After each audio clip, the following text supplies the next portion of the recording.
Hello, I'm Matthew Harris, the Virginia High School Rodeo Association's student vice president, and I've been on their shooting team since my 6th grade year.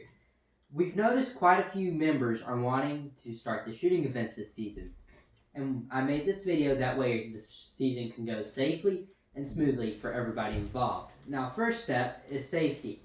We want to make sure we have our hearing protection and our eye protection available and easy to access at all times. Make sure you know where it is as soon as you get there. When you step out of the vehicle, it might be a good idea to put it on your hat, bill, and around your neck, or however you need to, but try to keep it on your body. Now, when we're at the light rifle range, we're not going to be allowing electric headphones of any kind. Whether they're noise canceling, AirPods, Beats, whatever you're using, it cannot have any battery slot or be a wireless headphone. And that is to avoid you talking to your parent or coach while you're on the firing line and the range is hot. Now, if you need to discuss something with your shooting coach or your parent, you might want to go read the rule book for more information on that, and they will get something figured out based off the rule book. Make sure you know the rules. Even after this, still go back and make sure the rules are correct. You know the rules correctly. Alright, while we're on safety, we're going to talk about this. This is your ECI, empty chamber indicator. And from the time your case gets open to check your rifle, this has to be in the chamber when they do that. So a good idea is when you put your rifle in the case, you take this, insert it in the chamber or the action where your bullet would be inserted into your barrel, and slide it up through the barrel and have it out the tip. That way we know that there's no bullets in that spot, because this and a bullet can't be in there at the same time. Now, while we're talking about checking your rifle in cases, we're going to go over this. Make sure you know which end your barrel is on before you open your case at the range. Soft cases like this, they're tapered down where your barrel goes, kind of self-explanatory. But if you have a case like this with no clear ends, might be a good idea to put a little marker. That way you know and the person that's checking your rifle both know which end it is. Because without that marker, you're going off memory. I know mine's not perfect.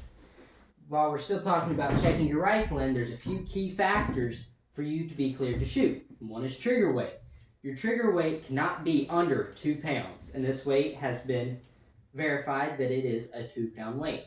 So what we're going to do is we're going to cock your rifle, hang this on your trigger. If your trigger falls, it's too light, you got to do something about that. Now, if it does not fall, you're fine. And the weight on your triggers need to be no lighter than 2 pounds. Now, this is how we measure your gun's overall weight, and it cannot be above 8.5 pounds. Now, what we're going to do is we're going to take an attachment, put it where your sling, or figure out a way around your trigger to hang it, and we're going to hang your rifle. If this reads above 8.5 pounds, your rifle is not cleared, and you either have to bring another firearm for us to test, or we need to figure out a way to lighten your rifle. Now, when you're weighing your overall rifle weight, any stops or any stock attachments have to be weighed with that rifle. And for more information on that, depends on what kind of attachments or what kind of stops you use, you are also going to want to refer to the rule book, which there's a shooting section in the rule book that the association hands out at the beginning of the season and online, so definitely be sure to go do that. Now, attachment that does not have to be on your rifle while you weigh it in is your sling, and I'm going to talk about the slings and the kneeling rolls in another video. But right now, we're going to relay and go back to what we said. We want to make sure we know exactly where our hearing and eye protection is, and we can put it in at a moment's notice. On the rifle range, we're not allowing electronic earmuffs, AirPods, Beats, any of that. And we got to know which end our rifle barrel is on, with an ECI going up through the chamber and out the tip of the barrel.